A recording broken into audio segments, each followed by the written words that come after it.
வீட்டிற்கு சமாதானத்தோடு திரும்ப கடவாய், பயப்படாதே.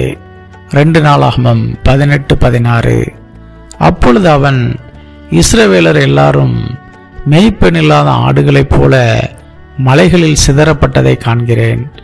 அப்பொழுது கர்த்தர், இவர்களுக்கு எஜமான் இல்லை, அவரவர் தம் தம் வீட்டிற்கு சமாதானத்தோடு திரும்ப கடவர்கள் என்றார் என்று சொன்னான். இஸ்ரவேலர் யுத்த களத்தில் நிற்கிறார்கள். யுத்தத்திற்கு போனால் வீடு திரும்ப முடியுமா அல்லது திரும்ப முடியாதா என்று தெரியாது. மனைவி பிள்ளைகளை பார்க்க முடியுமா அல்லது முடியாதா என்று தெரியாது. ஆனால் எல்லோருக்கும் யுத்தத்தை விரைவில் முடித்துவிட்டு வீடு திரும்ப வேண்டும், மனைவி பிள்ளைகளை பார்த்து கொஞ்சி மகிழ்ந்து விளையாட வேண்டும் என்ற ஆசை இருக்கும். என்னதான் ஆசையோடும் கனவுகளோடும் இருந்தாலும் ராஜா என்ன சொல்லுகிறாரோ அதை கேட்டுத்தான் யுத்த களத்தில் இருப்பவர்கள் செயல்பட முடியும். அவர்கள் நினைத்த மாதிரியெல்லாம் வீட்டிற்கு சமாதானத்தோடு திரும்ப முடியாது. இஸ்ரவேல் ராஜா சீரியர்கள் மீது யுத்தம் பண்ண யூதாவின் ராஜாவையும் சேர்த்து கொண்டான். யுத்தம் பண்ண போகலாமா என்று விசாரித்த போது 400 கள்ள தீர்க்கதரிசிகளும் சேர்ந்து அவர்கள் யுத்தத்திற்கு போனால் ஜெயம் கிடைக்கும் என்று சொன்னார்கள்.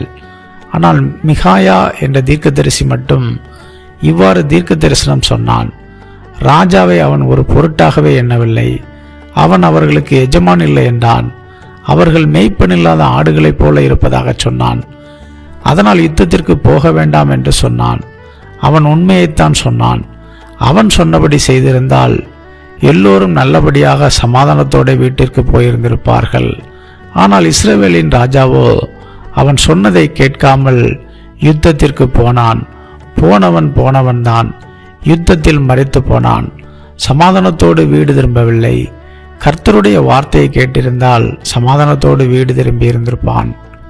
கர்த்தருடைய வார்த்தையை கேட்டால் நீங்கள் எப்போதும் உங்கள் வீட்டிற்கு சமாதானத்தோடு போவீர்கள்.